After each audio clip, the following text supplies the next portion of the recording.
Tuhan bersamamu. Inilah Injil suci menurut Santo Markus.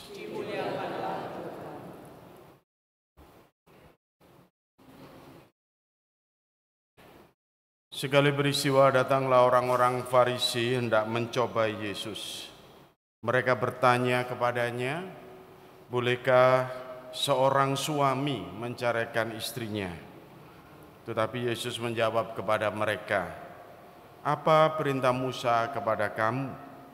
Jawab mereka, "Musa memberi izin untuk menceraikannya dengan membuat surat cerai."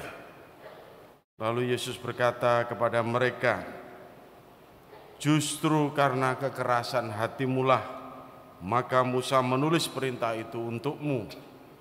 Padahal pada awal dunia, Allah menjadikan manusia laki-laki dan perempuan. Karena itu laki-laki akan meninggalkan ayah dan ibunya dan bersatu dengan istrinya, sehingga keduanya itu menjadi satu daging. Demikianlah mereka bukan dua lagi, melainkan satu. Karena itu apa yang telah dipersatukan Allah tidak boleh diceraikan manusia."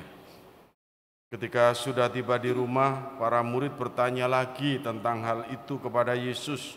Lalu kata Yesus kepada mereka, "Siapa saja yang menceraikan istrinya, lalu kawin dengan perempuan lain, ia berzinah terhadap istrinya itu.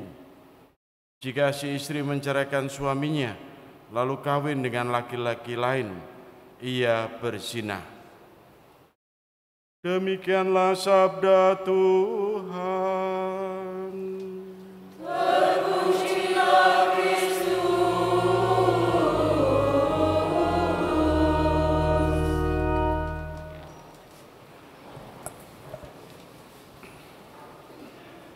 Ibu bapak, saudara-saudari, anak-anakku yang terkasih dalam Kristus,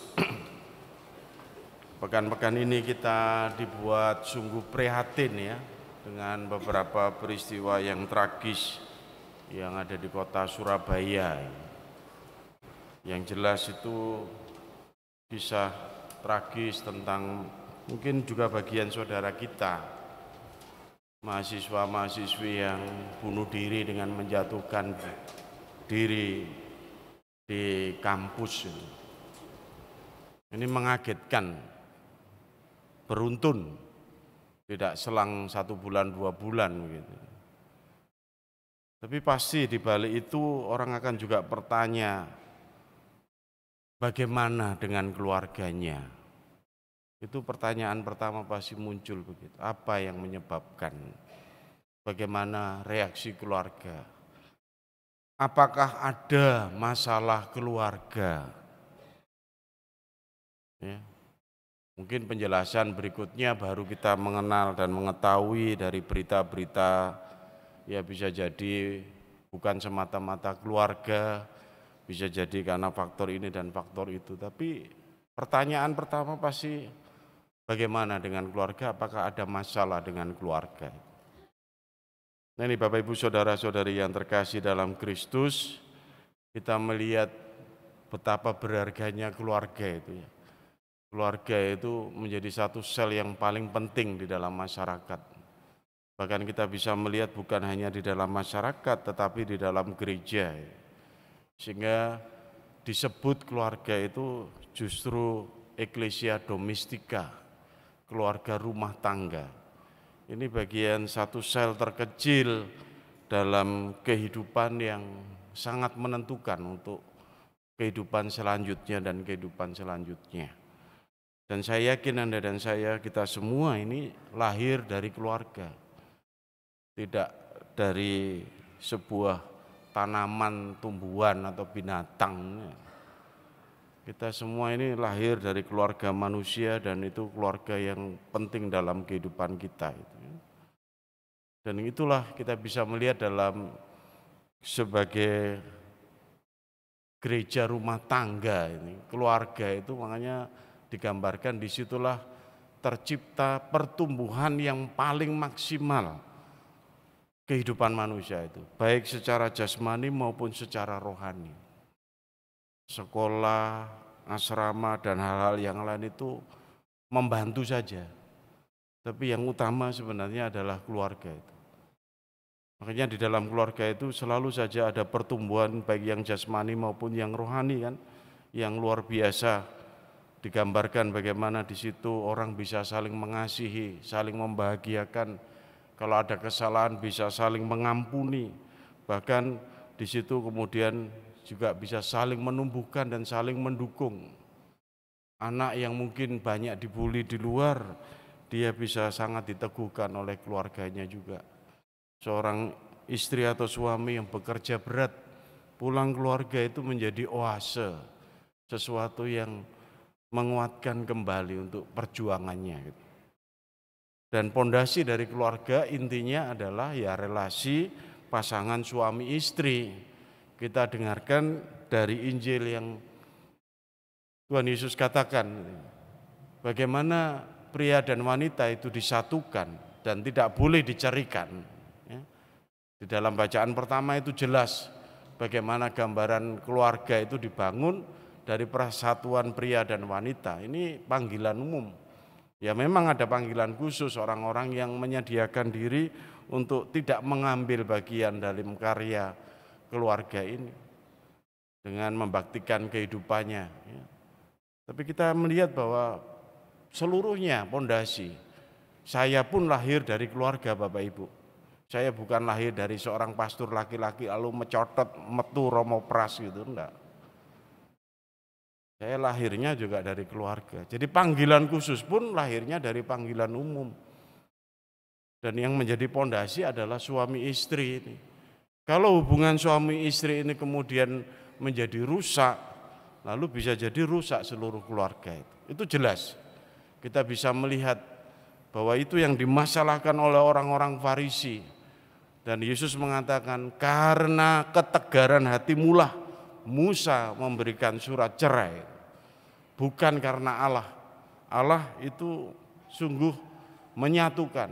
Makanya Bapak Ibu sebagai pria dan wanita, sebagai suami istri, itu menggambarkan bagaimana kebapaan Tuhan dan kerahiman Tuhan. Makanya dikatakan kita ada kerahiman ilahi itu, bagian dari Allah itu bukan hanya kebapaan, tapi juga keibuannya. Itu bisa kita dekati dengan memahami orang tua.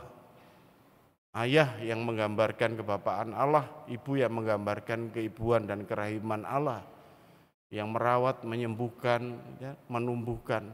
Ayah yang melindungi, menjaga keluarganya, memperjuangkan keluarganya untuk aman dan sebagainya. Jadi makanya Yesus sungguh melihat bahwa persatuan dalam perkawinan suami istri itu menjadi yang pondasi utama. Nah, Ibu Bapak, saudara-saudari yang terkasih dalam Kristus. Nah, ini pandangan-pandangan Gereja Katolik tentang keluarga ini menjadi zaman ini itu kadang-kadang dinilai kolot ya. Bahkan dinilai wis gak zaman meneh gitu.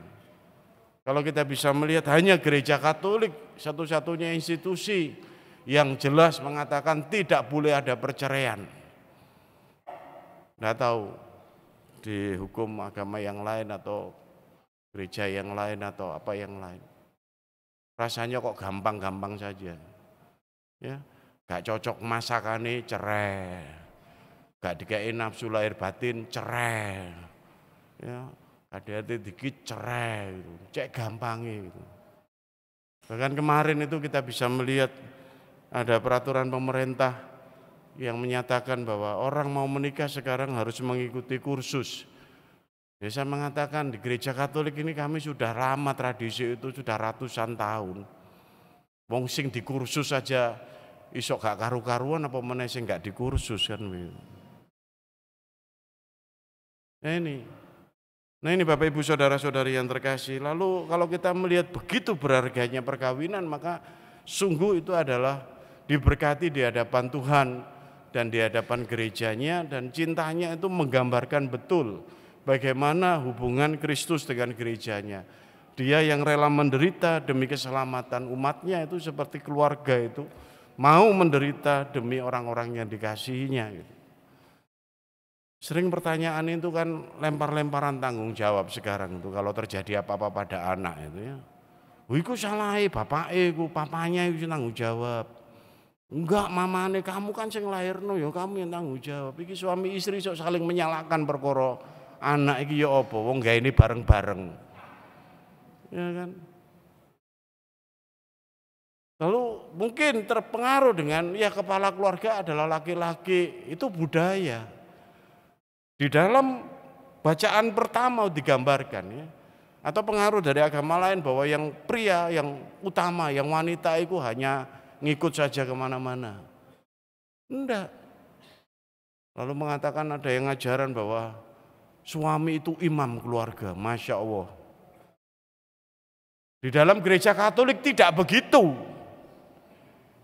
Bacaan pertama itu jelas Anda itu digambarkan pria dan wanita itu sepadan. Ya, sama-sama saling menyucikan. Makanya imam dalam keluarga itu ya suami ya istri.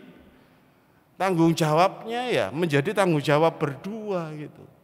Ya wis aku manut ae pokoknya kamu kan pimpinan keluarga. Ndak ada. Pimpinan keluarga itu dua-duanya. Imam keluarga kita itu ya ibu dan bapak, suami istri itu yang saling menyucikan satu sama lain. Makanya di dalam bacaan pertama itu, ini kadang-kadang kita terpengaruh dengan pandangan yang lain itu. Padahal semuanya bertanggung jawab ya. Semuanya sungguh mampu untuk menguduskan dan menyucikan itu. Itu yang pertama Bapak Ibu. Tantangan yang kedua saya lihat ya ini pondasi keluarga kita ini zaman ini itu di zaman perkembangan ini. Godaannya itu langsung secara personal pribadi. Kalau dulu telepon itu bisa di koping betul karena kabel. Ayo melayu neng dikon.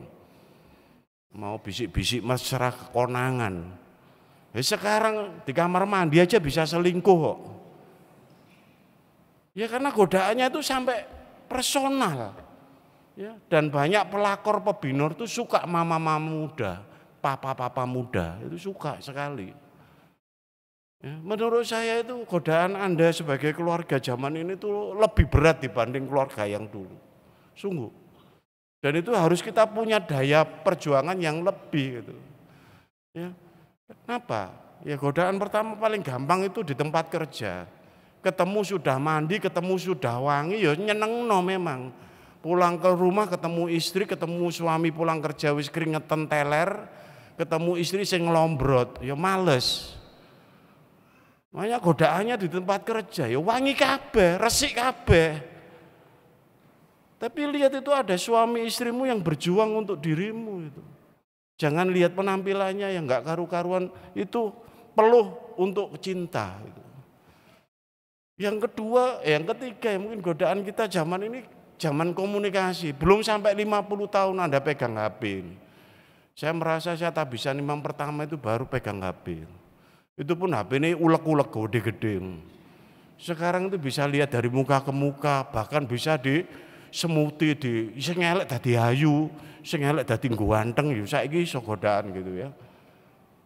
Tapi kita tuh terhanyut dengan media sosial ini kan. Sehingga lalu muncul ya tren-tren karena jejaring itu reuni-reunian. Nah, ini banyak mudaratnya daripada manfaatnya itu. Kami saling mendukung, isinya memang pamer tok kok isinya.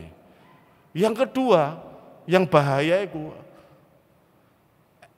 KDRT, kok KDRT? Bukan KDRT, CLBK. Cinta lama bersemi kembali. Wah, ini bahaya.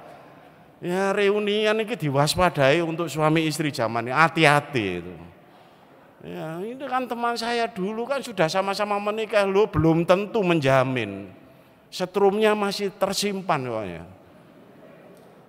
Ini Bapak Ibu, reuni-reunian ini pengalaman saya mendampingi keluarga yang rusak itu, ya itu tadi. Ya sekarang kita sambung lagi, toh juga sudah semuanya selesai. Gitu. Disambung lagi, kisah SMA semut merah itu disambung lagi. Ini Bapak Ibu, yang merusak keluarga ini. Yang ketiga itu saya lihat itu tugas tuntas. Nah ini cara memahami berkeluarga yang keliru, nyerong didik lah, nyerong gitu. Ya, Selama anak-anak mulai kecil sampai dewasa, waduh sampai gede mau gede ini, setianya setengah mati ya. Kemana-mana rukun, ke gereja rukun, doa keluarga rukun, kemana-mana rukun. Oke, tapi setelah anak-anak pergi menikah dan sebagainya, tugasku sudah selesai. Terus urip dewe-dewe, nah ini bahaya nih. Cara memahami keluarga. Karena dulu fokusnya sama untuk anak-anak, kita berjuang untuk anak-anak. Anak-anak sudah gede, lah terus berjuang untuk siapa? Bingung. Ya wis mah karepmu dhewe, karepku ya dhewe ya. Ojo diganggu aku, kowe ojo kata ganggu gitu. Ini sesat ini. Keliru memahami konsep keluarga ini. Karena tidak ada tantangan bersama membesarkan anak lalu lupa orientasi. Padahal orientasinya kan setia seumur hidup dalam suka dan duka dan untung dan malang. Baik Bapak, yang terakhir godaan kita seperti saya sebut tadi itu soal ekonomi. Sekarang Anda digaji, sekarang Anda punya apapun dan berapapun tetap dibuat kurang. Di dalam keluarga tetap kurang. Untuk mensyukuri kurang. Ya. Karena apa? Kita selalu membanding-bandingkan dengan keluarga lain. Rumput tetangga itu lebih hijau daripada rumput kita. Bahkan sampai membandingkan, sampai dengan kisah-kisah masa lalu mulai dibalik. Kecewa, getun aku Pak nikah sama kamu. Getun mah, aku kecewa. Coba sama dulu, mesti aku wis magrong-magrong. Ya. Mulai ngundat-ngundat, lu kok iso? Ya karena dunia medsos kita. Kita lalu tidak puas dengan pasangan kita tidak puas dengan anak-anak kita, bahkan mungkin anak-anak tidak puas dengan keluarga. Itu kan banyak di TikTok, banyak di medsos. Ma, tukar papa ya, papane wis gak main mah. Beli di Indomaret mah, ditukar papanya. Iki ya apa anak-anak mulai begitu itu. Sembrono. Ya. Karena merasa bahwa ya ikatannya kok gampang-gampang seperti ikatan ekonomi. Apa yang kita miliki itu jadi kurang terus. Diberi seberapapun, lihat orang lain enak ya keluarga sana bisa healing, enak ya keluarga sana kok bisa pergi ke sana, enak ya keluarga itu bisa ke situ. Keluargaku kok enggak. Pasanganku kok cuek-cuek aja, yang sana cek mesrane, mbok koyok drakor gitu ya. Nah ini konsepnya kacau balau sehingga lalu kita tidak melihat realitas kita.